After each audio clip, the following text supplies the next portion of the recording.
Welcome on behalf of the members of the New Jersey Legislative Black Caucus.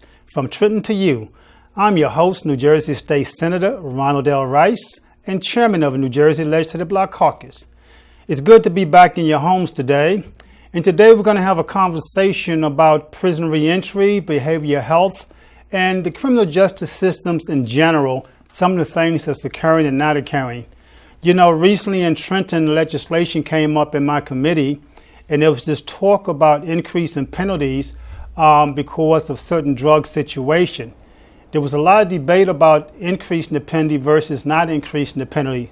I believe personally, and this is not the Black Caucus position, but I do personally believe, coming from a criminal justice background, that we have to take a look at penalties, we have to take a look at incarceration. We're living in a very violent society today, but we also live in a society where the violence is real, but government is not doing everything that it should be doing to help reduce the violence. We all know that a lot of the conditions that we have and why people kind of involve themselves in deviant behavior, if you will, is because of some of the social ills that's been plaguing our communities for a very, very long time, but yet we in government collectively do not want to seriously address those issues. In fact, we act as though some of the concerns from a sociological perspective are not really relevant to criminal justice or crime at all, which is a fallacy. And that's well documented. And we know that it costs a lot of money to address some of the concerns that we have in our community, particularly when it comes to health care, when it comes to housing, it comes to economic justice and equal employment opportunities for women and minorities, particularly in urban cities.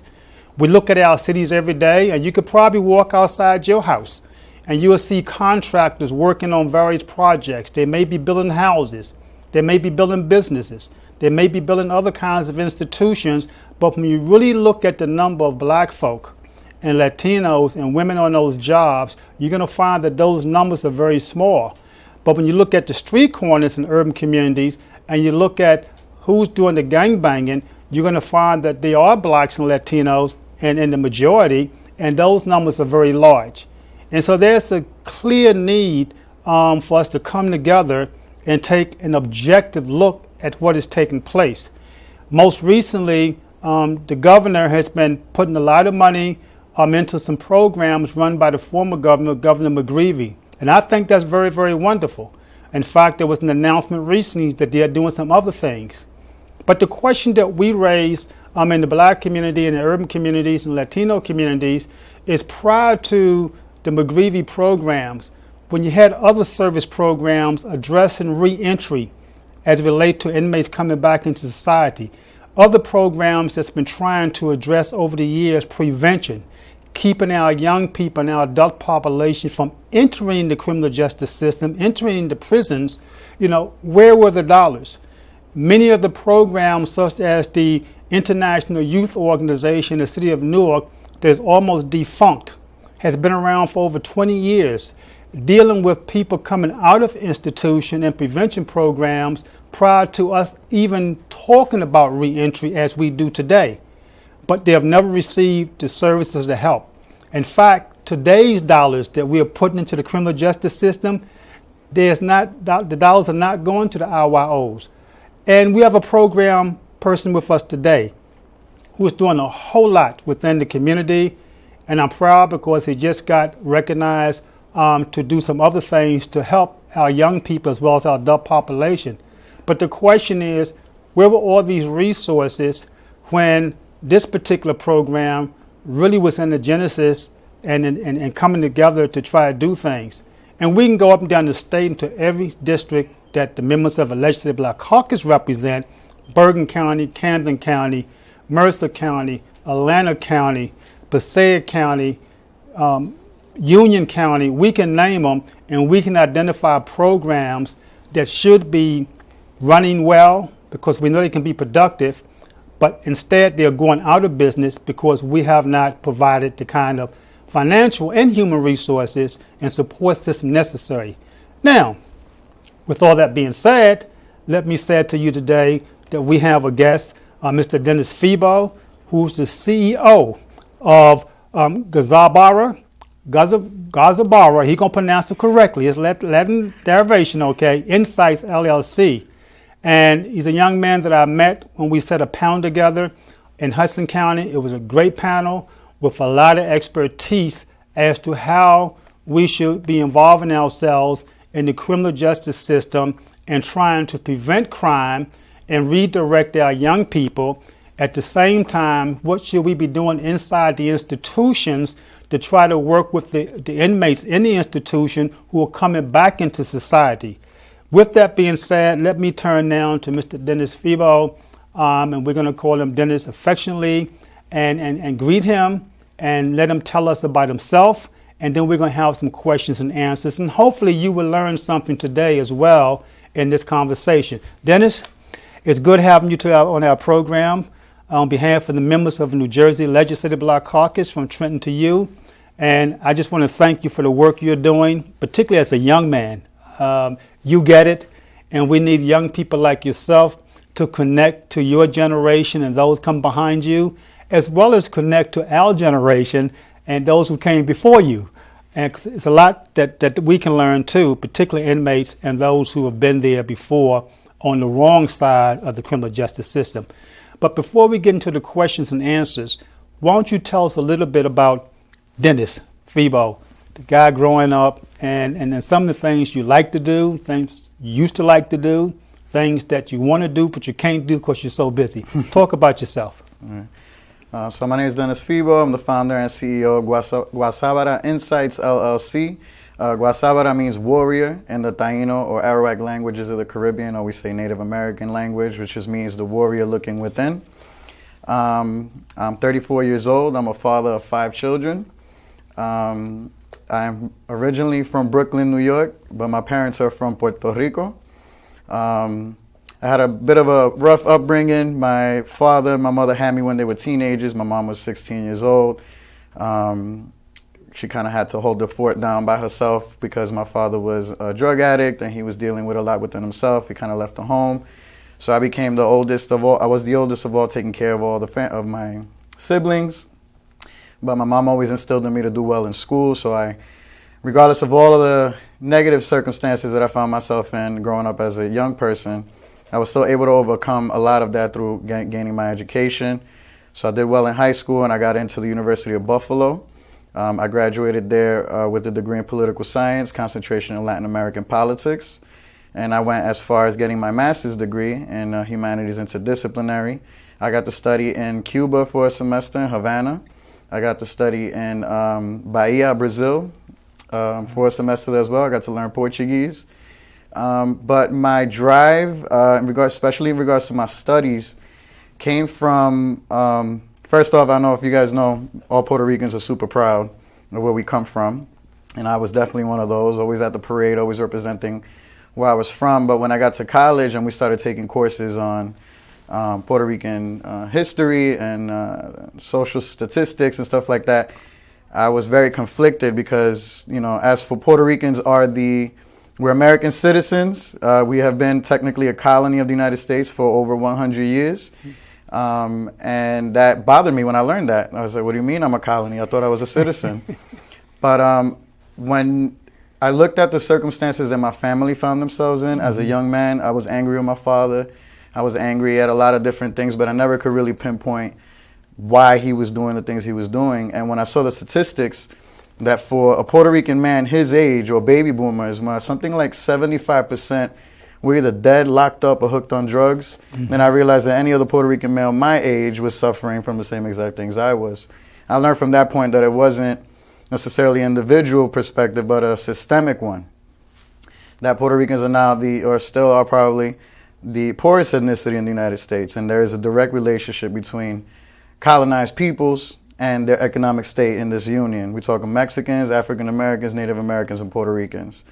So one day I was approached by a fellow peer in college, and she gave me a pamphlet about the bombing of Vieques. I don't know if you ever heard of that, but the U.S. Navy was using Vieques as a training grounds for bombardment. A lot of people there was high cancer rates, and a civilian was actually killed with one of those bombs. So this was my first exposure into actually using my voice and becoming vocal and protesting something that I believed that was hurting my people. But when I got to this protest, there wasn't Puerto Ricans there. There were Palestinians, there were blacks, there were people from all over the world. And I was very impacted by that, because I realized that once you open your eyes and you start to realize the truths that surround us, you realize that you would hope that your people would be next to you protesting something like that, but that you find yourself in a small minority who continue to push forward and try to make changes and have made changes in the past. And a lot of these people are still around today. So as a young person, I reached out to as many of them as possible. I wanted to know anybody who was alive who partook in any type of social movement and try to learn strategies that we could implement in our communities. So yeah, after getting my master's degree, I established Guazabara Insights, mainly speaking at colleges and universities, and our focus is on cultural and social consciousness education. From there, we implemented programming for mentorship for youth in Hudson County, working with Hudson Partnership CMO, and also inside of the Hudson County Correctional Facility. You know, you said more than I thought you would say, and I'm really impressed. And we could probably do 2 shows just on what you're talking about if we took each of the elements by themselves. But let me go back to a couple of things for our viewers. Number one, we talk about what so many of our young people are going through today and been going through for a number of years now. The number of families that are broken up because of drugs and criminal justice just is impacting us. And for some reason, a lot of my colleagues in the legislature recognize that, but don't want to accept the realities. Folk would tell us, well, you know, black folks should have family values, and Latinos and immigrants, and they should get married and they should do this. First of all, we live in a different world, and millennials not even looking at getting married. Now, having babies is one thing; they'll take care of them, but they just have a whole different view as to when that happens. Okay, but we're using those kinds of things as excuses why a house is single head, if you will. In this case, the mother. In most cases, is the mother. Okay, that why we shouldn't be providing and strengthening those families. By the same token, years ago, I live in New Jersey because the court split my family up. Originally, I'm from Richmond, Virginia. There were 4 boys. And when my mother and father couldn't get along, they didn't have any issues with the criminal justice system, but just traditional divorce stuff. The courts decided to send 2 people north. But the reality is that, you know, when that occurred, they split the family. And I was one of those legislators, as a councilman, deputy mayor, as well as a senator, would say, I don't understand, you know, why folk don't look at the problem. What you expect from this family is a single-headed household family. But then when I started thinking about it, I said, well, wait a minute. But my mother in Virginia, when my father divorced her, that was a single-headed household family too. But I didn't commit crime. I was clean every day, even though we were poor. She encouraged education. I had to go to school. She worked. There was still recreation and family time. So I'm saying we have to stop making excuses why we aren't doing better, number one, with the family value side, okay, whether we're on welfare or whether we have a job, because that's always been the condition of immigrants in this country and African Americans. It's our history, and I think you said it right. There's a group of folk, a class of folk, black, and certain Latinos, not all, that's always looked down upon and pushed around regardless of what we do because of our history of struggle. In the case of Puerto Rico, colonized. In the case of African American, coming out of slavery. Because when you really look at what's been taking place in America, almost every immigrant population that comes to America poor, okay, with nothing, tend to climb the economic ladder and basically move out of urban cities and move into the wealthy suburbs with everybody else, except for the Puerto Rican community, African Americans. I'm not saying we don't move out, but I'm talking about in great numbers. And we shouldn't have to move. We should be able to enjoy the same economic justice, equal employment opportunity, and maintain properties, and not only just own them, but maintain them, keep them clean. That's another problem we have in our communities, in the communities we choose to live in. So I think that's important for us to know if we're going to address the criminal justice system, and I think our public should be aware of that, and you should insist that legislators who represent you throughout the state start to raise those kinds of arguments as to what we are doing to pay attention to what Dennis has just said, because that's real. That's not fictitious. That's documented stuff. The other thing And I want to say this to you. Our public does not know where Vieques is. It is in Puerto Rico, but I have to apologize. And maybe I shouldn't because I had no choice, but I was in Vieques. That's where I did my training, Vieques in Panama, getting ready for Vietnam. I'm a Vietnam veteran. And you're right, there was a lot of explosive 155s and others bombing taking place there long before I got there for training. I was in the Marine Corps. So we were the ground troops. So we didn't put, I can't really say we didn't put anything in Vieques because at that time I was in charge of the mortar. I was in charge of mortar platoon, okay? And the mortar platoon, a little small miniature explosion. You know what they are, okay? 81 millimeter. So we left the place in a mess. You're correct. And so I'm glad that that history came out, and I can see the disappointment that you would have, particularly as a Puerto Rican American, going to join people in social movements, if you will, for a good cause, and then find out that the majority of your people are not there. And it's like me going to the rallies, and I'm saying, well, we're the brothers and sisters. We're out here fighting for criminal justice, and I got good white people at my side. Just like we did in the civil rights movement, we had the freedom riders and people like that who actually died. And I said, well, where are we? You know, it's our fight, but we're now on the front lines. So the other issue that I want our public to understand is that particularly those of us in urban cities, I don't care if you're black, white, culturally disadvantaged white, Latino, whatever we are, when it comes to the problems plaguing our communities, we have to be on the front lines. We cannot be ashamed to have someone talk about us for saying the right things and doing the right things and fighting the right cause. We cannot expect suburban whites of goodwill and leadership to come forward and continue to fight our battles while we be silent. They don't expect us to come to their community and fight their battles and they be silent. You know, there's a cause for all of us. So I wanted to get that on based on what you were saying. I think that's very important. And then, you know, we have this whole issue of anger. You know, I don't think that a lot of my colleagues understand there's a lot of anger in our communities and in our cultures and our people based on years of how we've been treated. And it's not just blacks and Latinos and immigrants, women.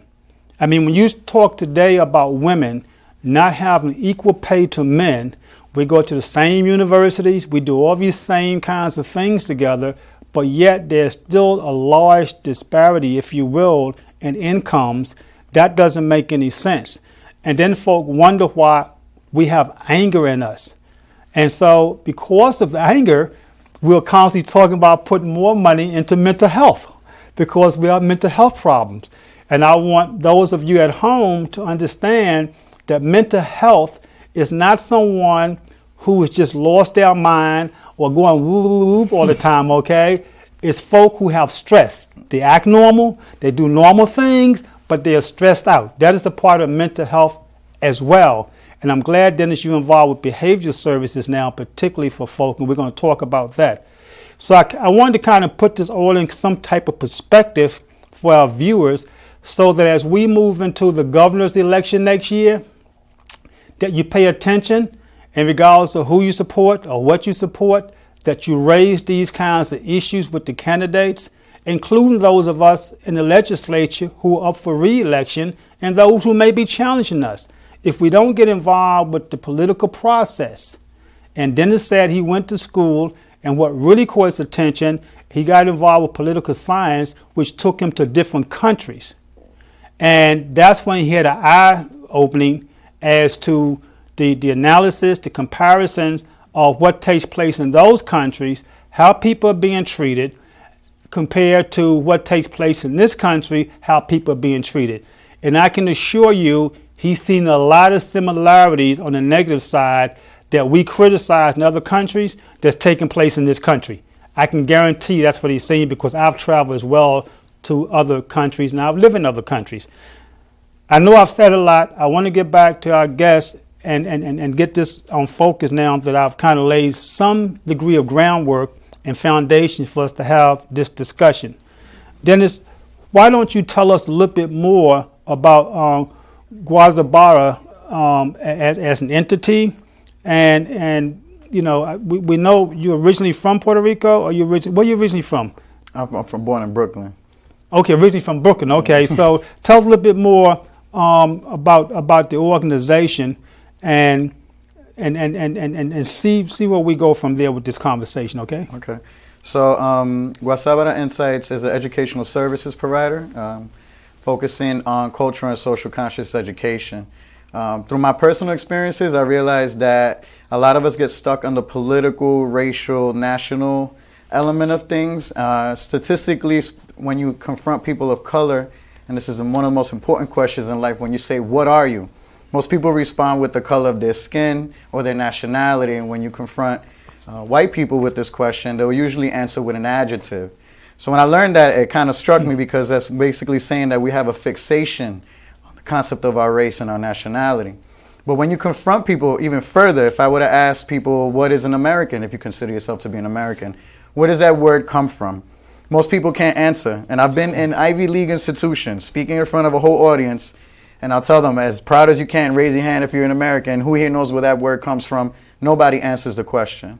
The same thing goes with being an African American, a Latino, or Caucasian. All of these categorizations or these boxes that they place us in, it's hard for us to have an understanding of what it truly is, because specifically in the public education system, there isn't much focus on Afro or Latino history or any kind of knowledge that we can apply to our own selves. So the basis of our education is that self-knowledge is more important than any other knowledge that you could get. Without self-knowledge, you can't have a foundation and add on top any other knowledge. And I would say something like a youth who doesn't want to go to school, the reason he can't apply that information is because he doesn't know why it's important to him. Mm-hmm. How is he going to use it? How is it applicable?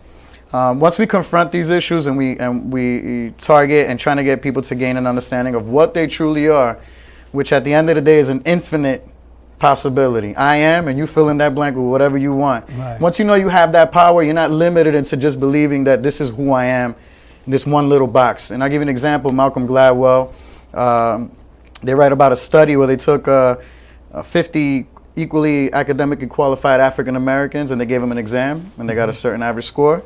And they took a second group, same academic qualifications, but they put a questionnaire on top. And question number 1 said, "Are you black, yes or no?" They all circled yes, and that group scored 50% lower than the first group. So what that says is that people have an inferiority complex with the mere assumption that they're African American, and will sabotage their own performance because of these assumptions. So again, if I'm just saying that this is what I am just for the sake of saying what it is, without understanding that there's so much power behind those words, specifically for black populations in this country. We're constantly being told throughout the course of history that you're inferior, that we began in slavery, that that our communities are in disarray. So of course, if I'm growing up as a young person and I'm constantly hearing this, for me to affirm this does not make me proud. For me to affirm this makes me feel inferior. So once we get through that and debunk and deconstruct a lot of these notions, then we get into the meat of it, which is, who are you, right? What are you capable of as a human being? What's the power of your mind? What's the power of your emotion? What is the power of your spirit? And what are you really capable of doing? Then we have a whole element, and I like what you said when we talk about anger. And a lot of the inmates that I work with, they'll talk about how they're angry, but really it's only because that's the only word we know how to use when it comes to emotion. There's a lot more, if you look at the array of emotions that exist, there's a whole lot more to it than just the concept of anger. But I understand that as a young person, because as a Puerto Rican, or even as an American, if I just wanted to take it from an American perspective, once I start to learn the truth about the history in my family, I become angry. And this happens to a lot of black or Latino or any other disadvantaged population. We become angry to find out the things that were done to our ancestors. We become angry to know that these things get passed down from generation to generation. We're suffering, but we really don't truly understand the root of this suffering.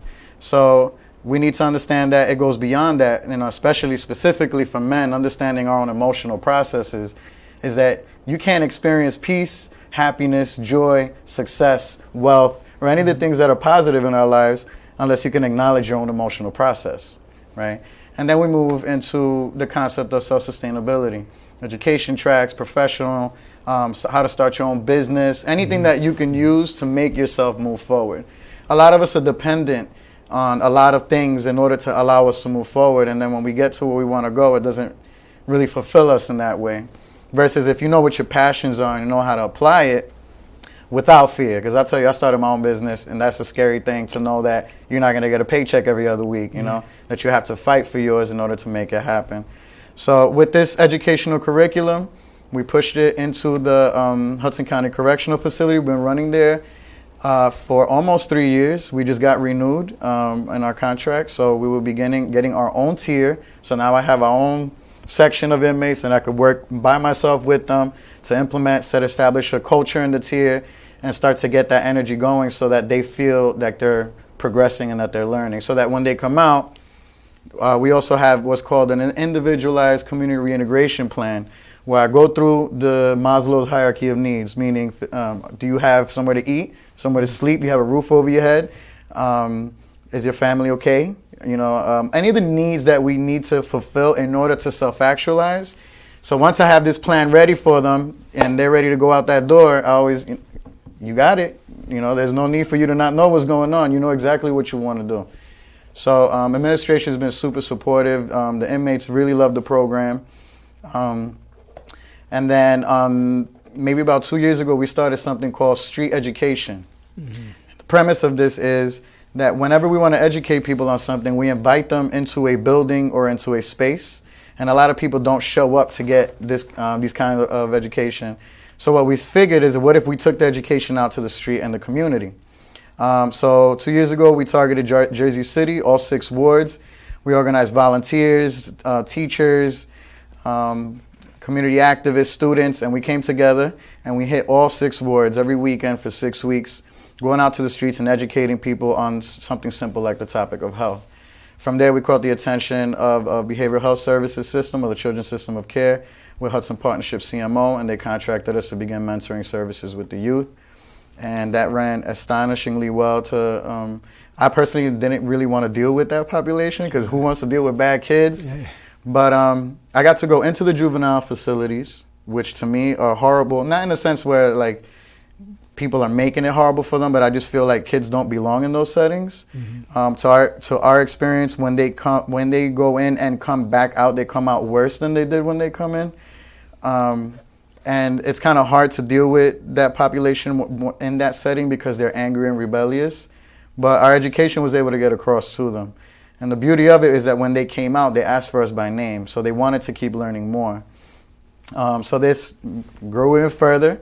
And the state of New Jersey approved us as a provider of behavioral health services. So we can now provide our educational curriculum in conjunction with therapy by a licensed counselor or social worker, and with behavioral assistants, which are trained individuals who know how to target a specific behavior. The beauty about what we do and what stands out is that the curriculum is mixed with it.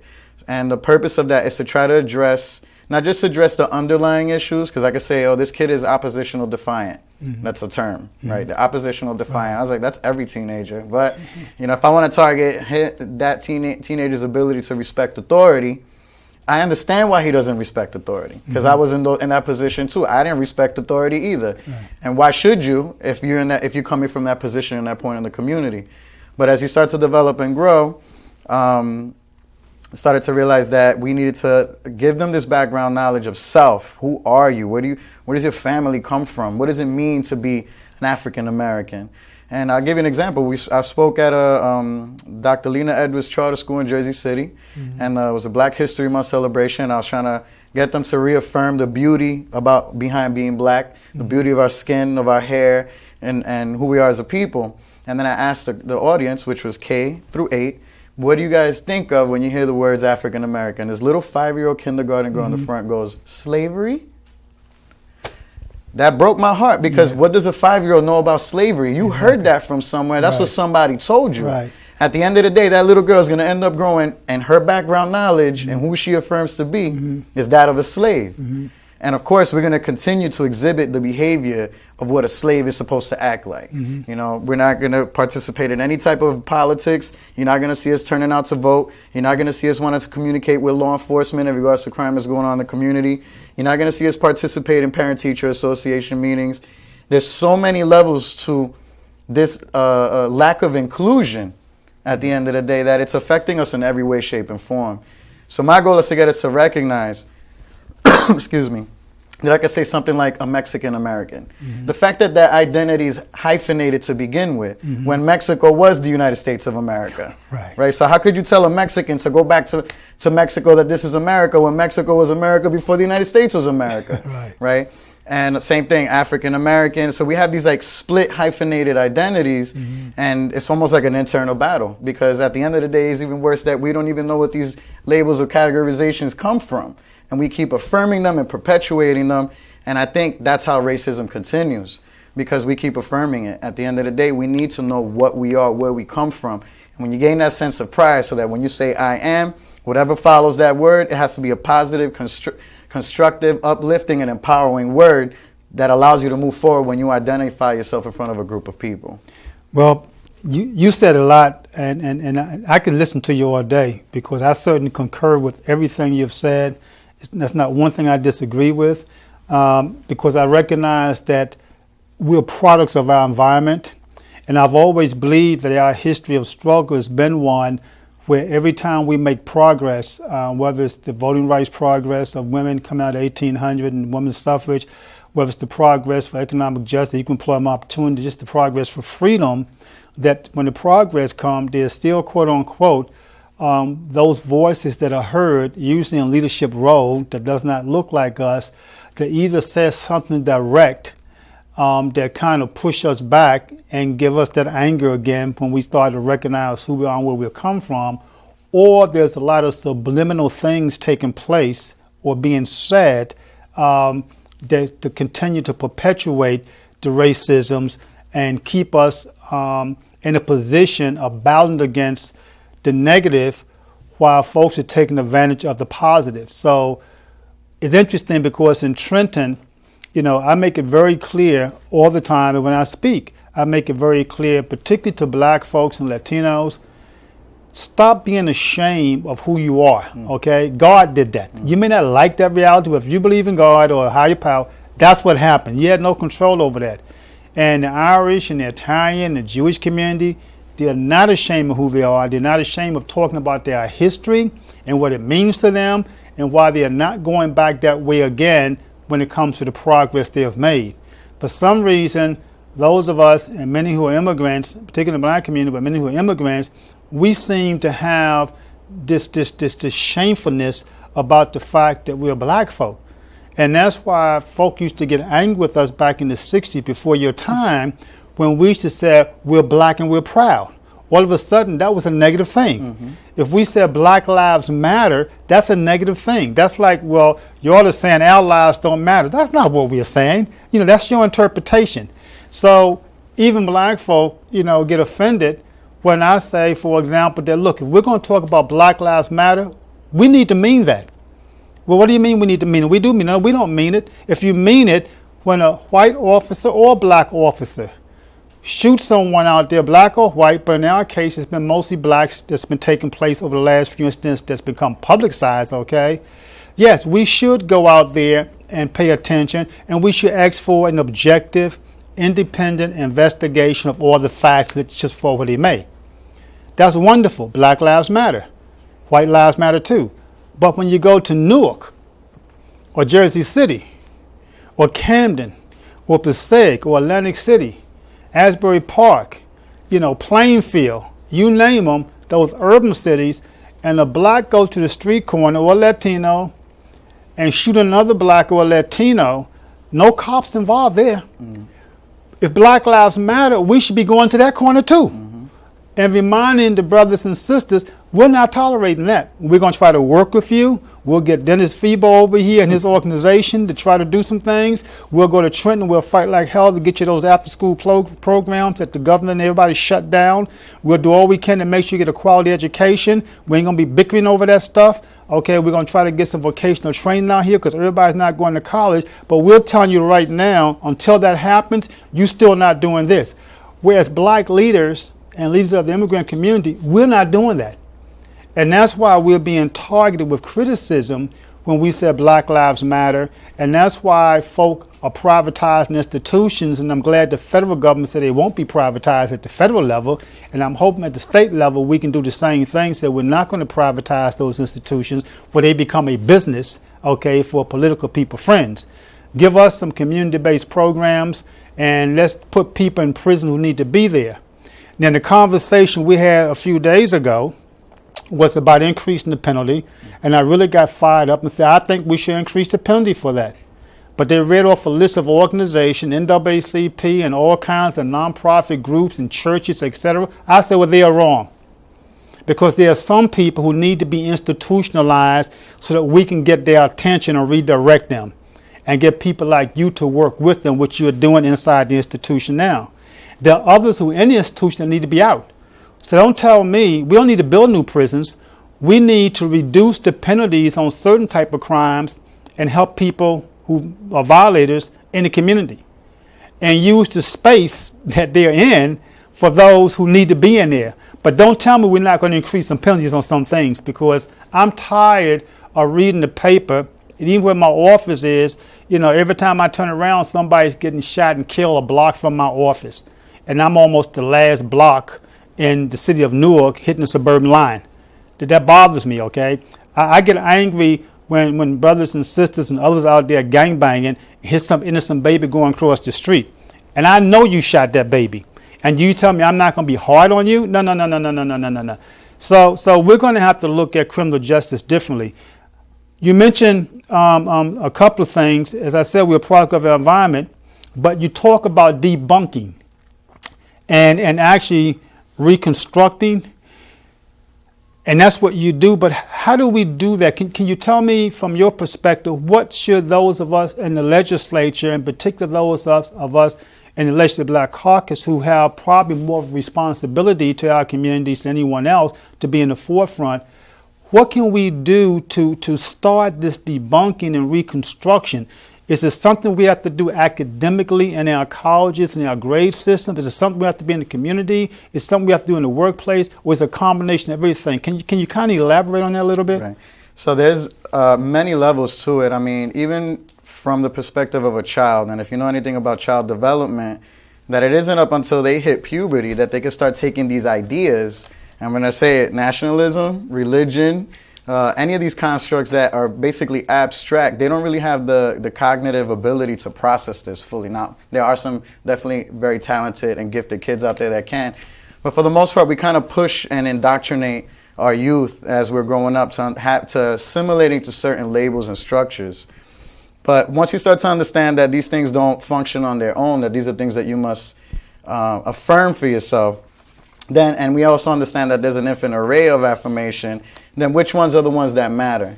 And to me, I think it's the fact of being an American.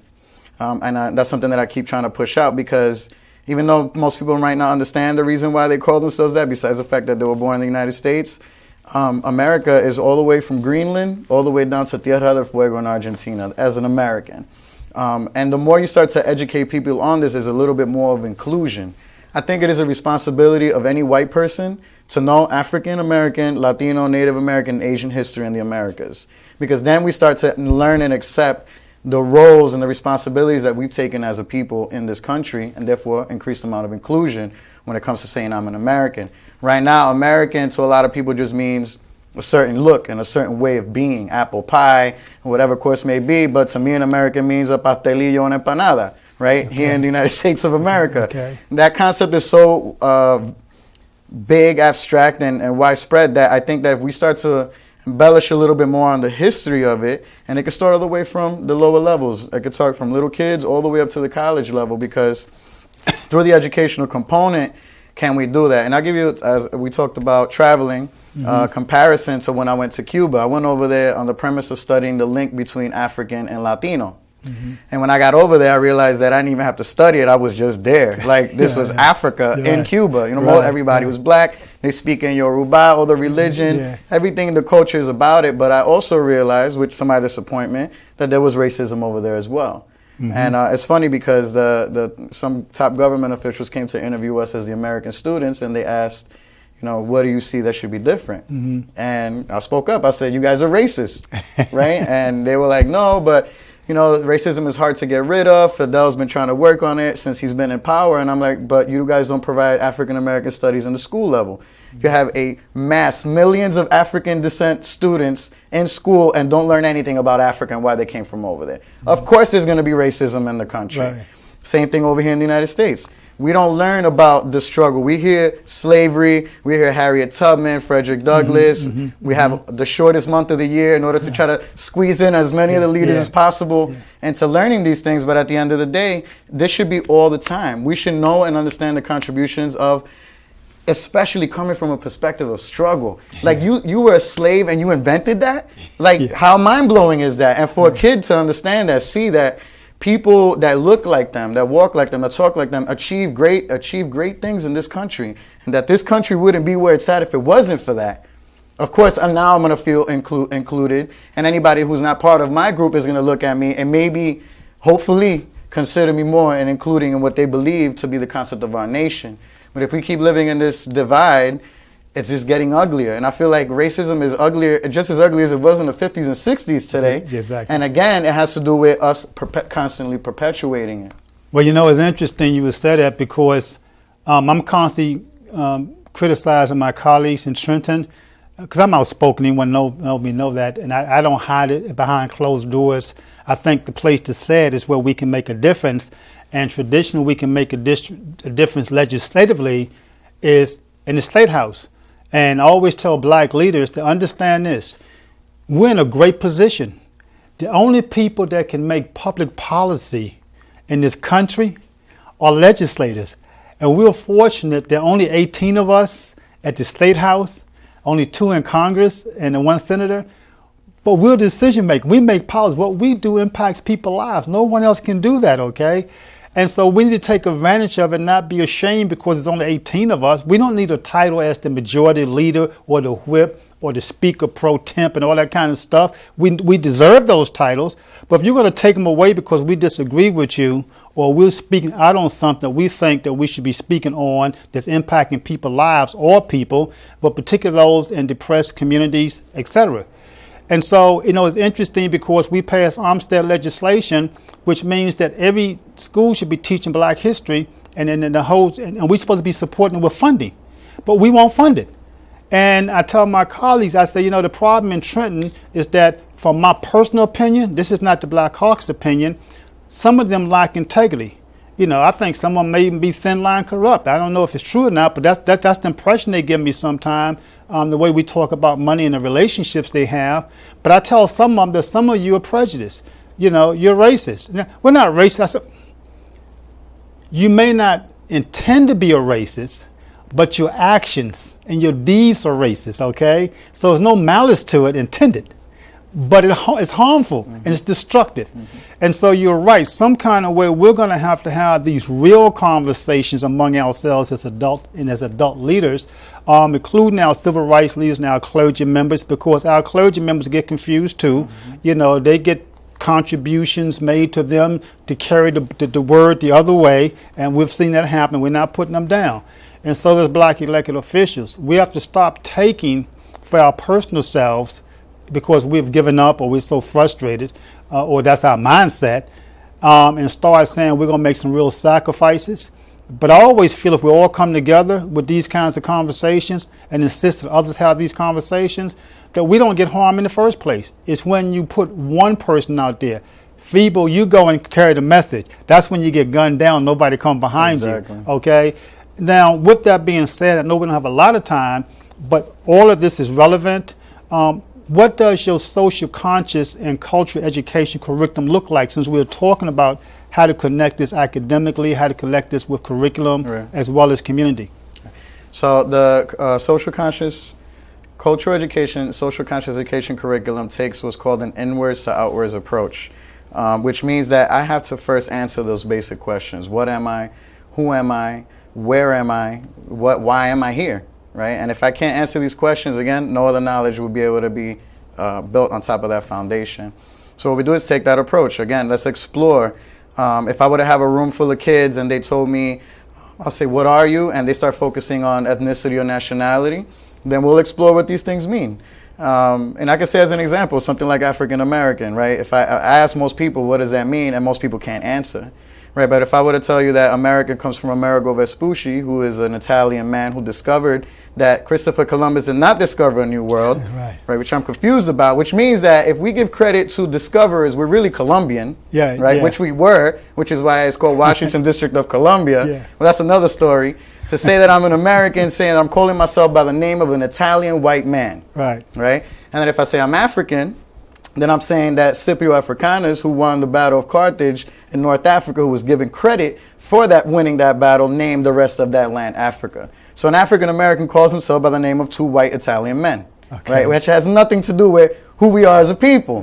So in the label itself is misleading, right? We continue to push these things forward. Now, again, that label was created for Pan-Africanist purposes, to unite black people around the world. And this is, I guess, why I'm sitting here as a light-skinned Puerto Rican, to understand that, you know, my rhythm, my dance, my language, my food, everything that's about us comes from Africa. Right? It's a mix of everything that comes together. Once I gain that understanding, now I start to look at other nationalities. Like, example, Puerto Ricans and Dominicans. I know back in your day, used to beef a lot. I know today we're a little bit more calmed down, but Puerto Rican will kill a Dominican or Dominican will kill a Puerto Rican. But at the end of the day, it's because we don't know we're the same people. And that has to do with the education. Now we're growing up and people are saying generalized things based on maybe a negative experience or maybe because they heard it from someone else. But as we pass that information along, then we form our own prejudgments. And at the end of the day, we'll never come together. So yes, it has to be found within our educational institutions. It needs to be found inside of police training academies. They need to learn about African American history.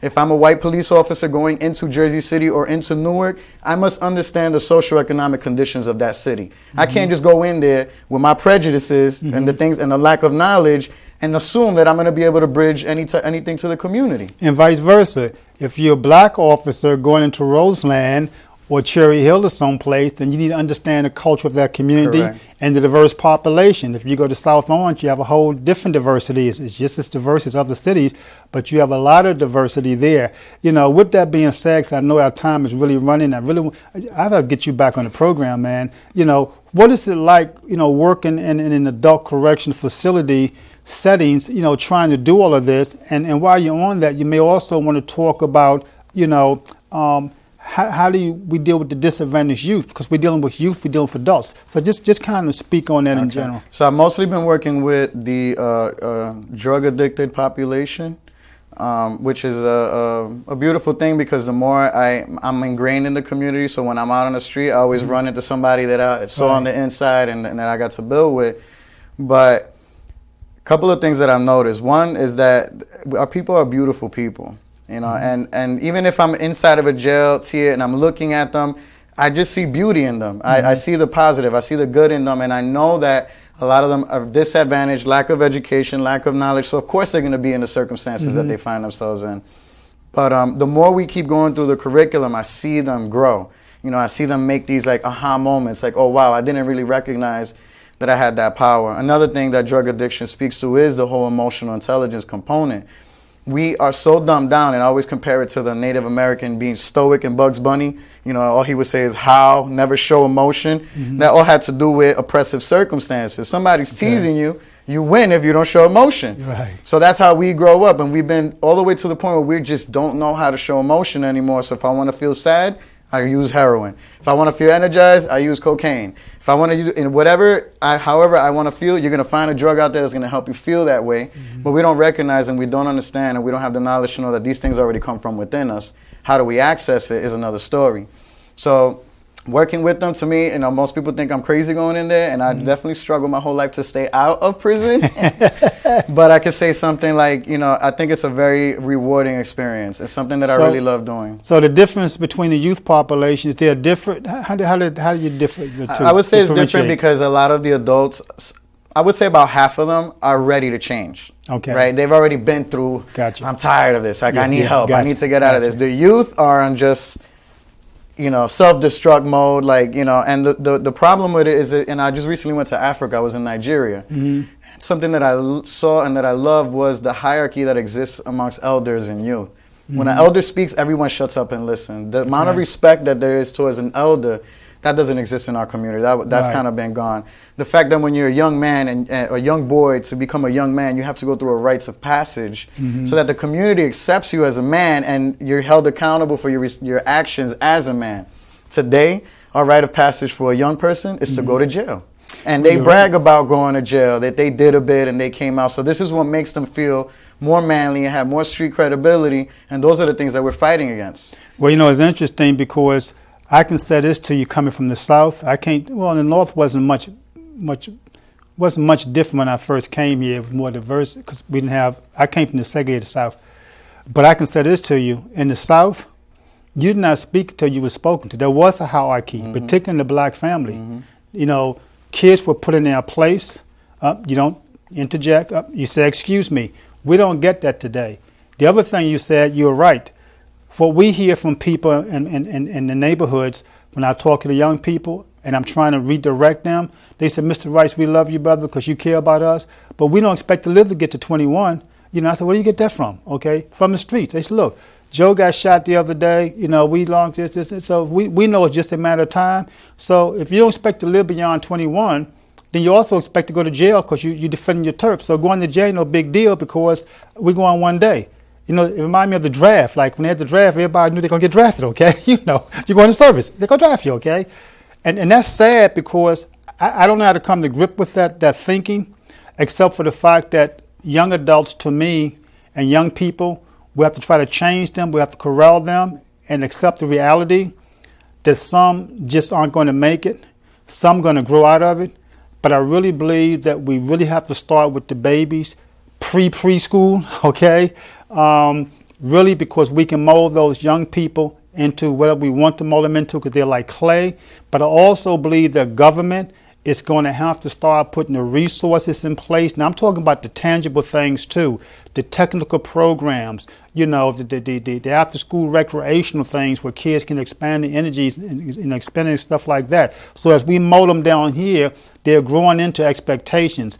Young people should grow up with this mindset because the world is not, around them says that, look, everybody grows up and they go to school and they finish high school, then they go to a trade school, they go to college. That should be the mindset. It's not like there's a dropout. There's no such thing as dropout. Right. So you grow up thinking, well, yeah, I'm going to school because that's what everybody do. It's a norm, okay, a social norm. We know we're going to be wrapping up in a moment. Give us your perspective as to maybe anything that we can do, because it's wrap-up time. You're going to hear the music shortly, that you think we should be doing, if anything at all. All right, first thing, I wanted to recognize the fact that historically speaking, there's been a fear embedded in our community in regards to leadership.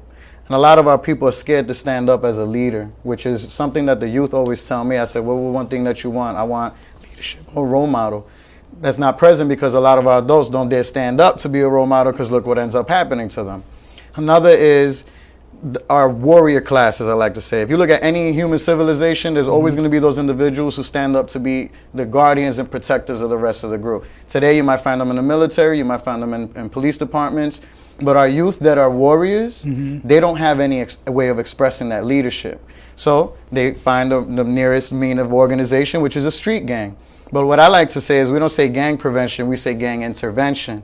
Because if you look at the history of gangs in this country and how much positive that they're actually done, and we could say something like community revolution in progress or brotherly love overcoming oppression and destruction in society, or people in revolutionary unity, which are street gangs, Bloods, Crips, Pyru. Right. If we can get them to understand the true history of it, maybe that we'll turn our communities around and have our warrior class actually help us take charge. Let me thank you very much, Mr. Dennis Febo. And let me thank our audience for tuning in, and hopefully we'll see you same time next week.